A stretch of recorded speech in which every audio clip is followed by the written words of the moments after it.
What I'm going to do is present an overview of the model Streamwood and then an application. But before I do that, I thought I would give two quotes that kind of set the stage on how I think of models. It's actually quite similar to what Paul just mentioned, so it was a great lead-in. The first, a famous one by George Box. Models, of course, are never true, but fortunately it is only necessary they be useful. For it is usually needful only that they be not be grossly wrong. And then the second one is virtually every aspect of model building depends on the purpose of which the model was designed. Right? A model can't do everything.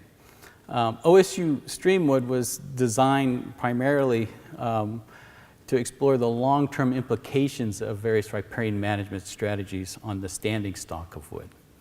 So there's trade-offs in model building. For example, the spatial extent. You're going to do a regional or local. The temporal scope, the time step, days to centuries.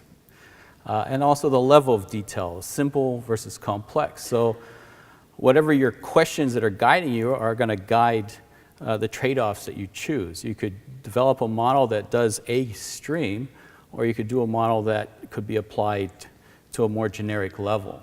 And so you have to keep in mind kind of like the objectives that you're modeling for. So with that, behind every model is initially a conceptual view of reality. And this is mine. This is a reach. And basically these are the inputs and the outputs from that reach. And so what we have for inputs from the riparian zone, both live and dead wood, fluvial transport from upstream, and then upslope processes, such as debris flows and landslides. There are sources to the standing stock of wood within the channel. Standing stock is just simply the amount of wood at a given time at a given place. And I basically divide standing stock into a long-term storage and a short-term. There's papers out that have found wood in channels that are 1,000 years old, being buried or whatnot. And so that exists. That's part of the system. But within the channel, there's breakage, and then export includes both the biological and physical types of decay. Export fluvial transport out, and then the long-term storage, there's actually a chemical breakdown. This is basically the scope of Streamwood's approach, right? This is the part of the system that I'm specifically modeling for. I'm only dealing with the dead wood, not the live. Fluvial transport in, breakage within the channel, and then the export in terms of decay as a physical abrasion and biological decay combined, and the fluvial transport. So the model itself, Streamwood, is stochastic. It's an individual-based model that uses an annual time step, best served as a multiple reach model. And basically, we're trying to look at general trends, and it's not site-specific per se. You can't put a boulder in the middle of the stream to affect the retention. That's part of the trade-offs that I had mentioned earlier. There's some important assumptions that had to be made during the development. There's many more than these, of course. It's a model, it's a cartoon of reality. But these are consciously made decisions to move the modeling efforts forward. And actually, they all four could be addressed at a future time. Trees and logs have a constant taper. Trees fall the year they die. They break at the base. And then in terms of the disturbance, it's autogenic. We're dealing with within-site disturbances. For example, in the forest, gap dynamics, minor issues, competition with the trees within themselves. It's not allogenic. We're not having stand replacement fires or whatnot. Again, we could include that. As one of my advisors said, it's a model. We can do anything. It's just you have to come up with a justification and whether it is in line with the question you wish to address. Before I move further, I just wanted to make sure that we're all on board on it's a stochastic model. And so with a stochastic model, there's an iteration loop. And the way it works is you set up initial conditions, and then say this is the cycle loop, so say you run it for 100 years or 1,000 years, and it goes through the cycle loop, and there's random events which affect your answer, and that becomes the iteration results. That loop continues then, and each time through you get a different estimate for a given variable for each year. So if you ran it for 1,000 iterations, you would get, for example, wood volume, 1,000 values for year 1. So the attempt here is to try to capture some of the variability that we know exists. This is the fate of a log within Streamwood.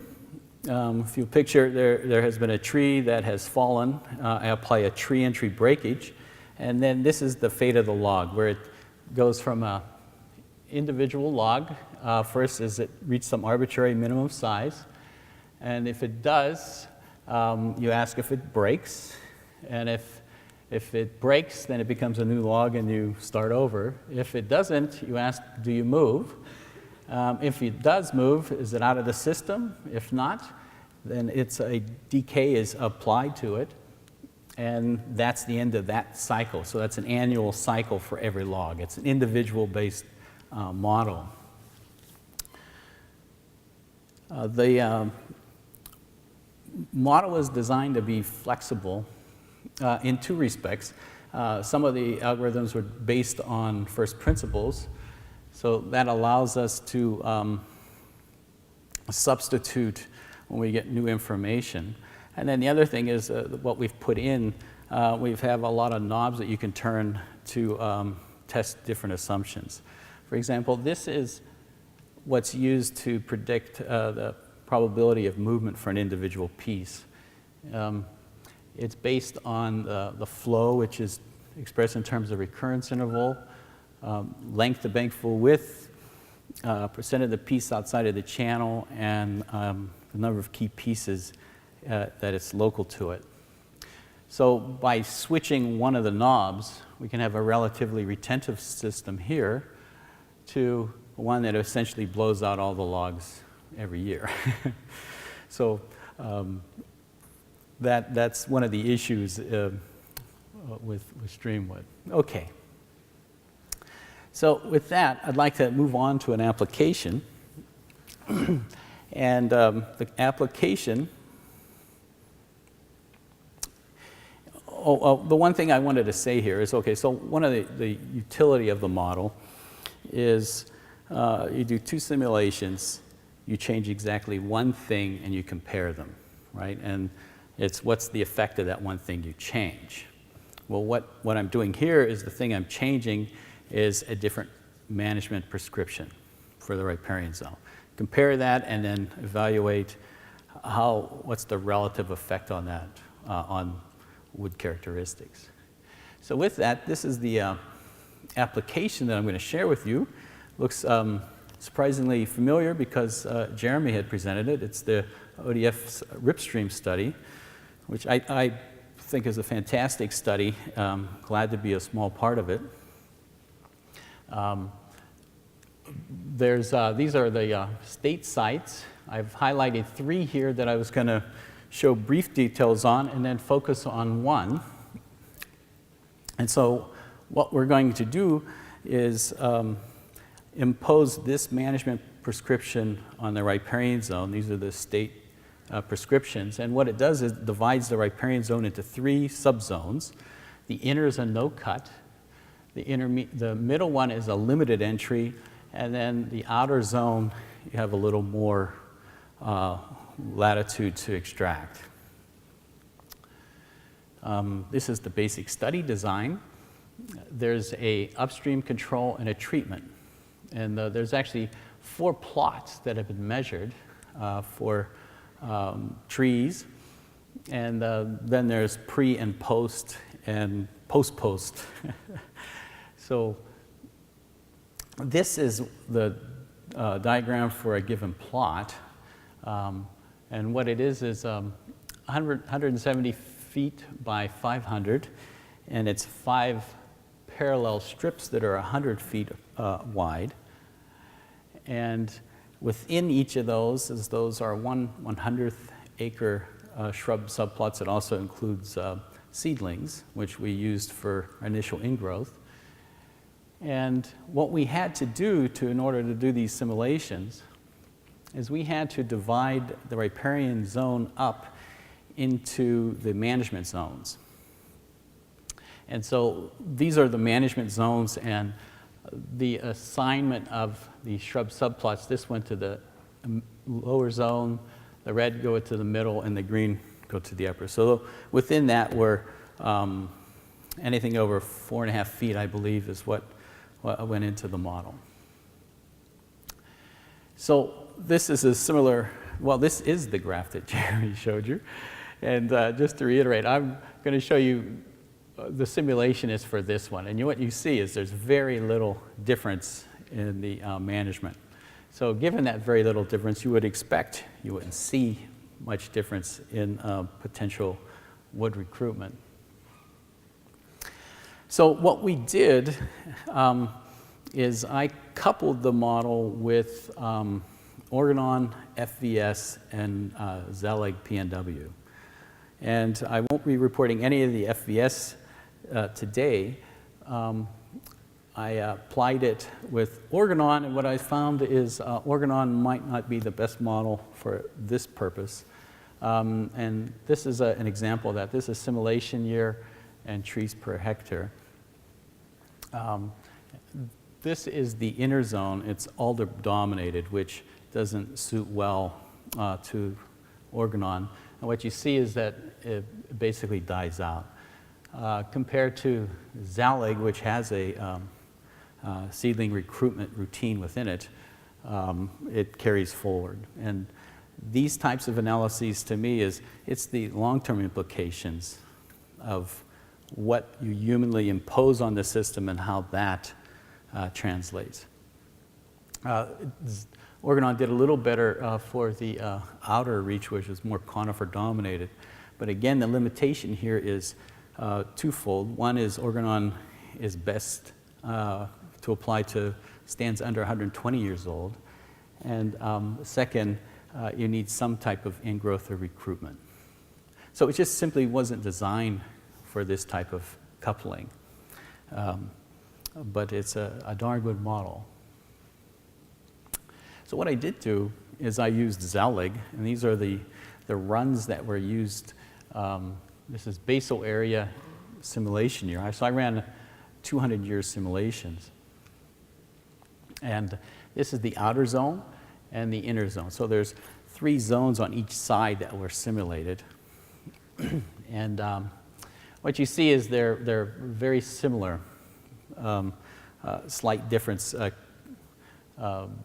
But so then the question is, okay, so the simulation study was, we take the pre-treatment data, we estimate wood standing stock, then take the riparian structure, develop input files, and do a post-treatment.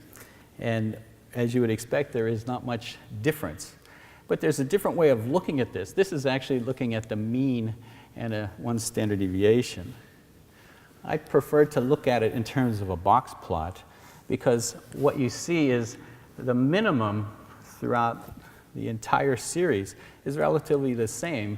It's the range that increases at the top end, and I think that's the critical point here. You can re-express that as a cumulative distribution, and what you now have is the likelihood or the probability of a given level occurred throughout the simulation. I think that's much more powerful than, say, reaching a given management target. This is talking about a range, and what is the likelihood of obtaining a given target. So that leads itself to what type of ranges are we talking about. I examined a little over 1,000 ODF&W wood survey reaches throughout the Oregon coast and divided it up by land ownership. And what you see is all Well, the Fed, private, industrial, and state are relatively the same. Ranges are slightly different. The Fed's 50 percentile is wider, meaning that on average we have greater wood in a lot more of those streams.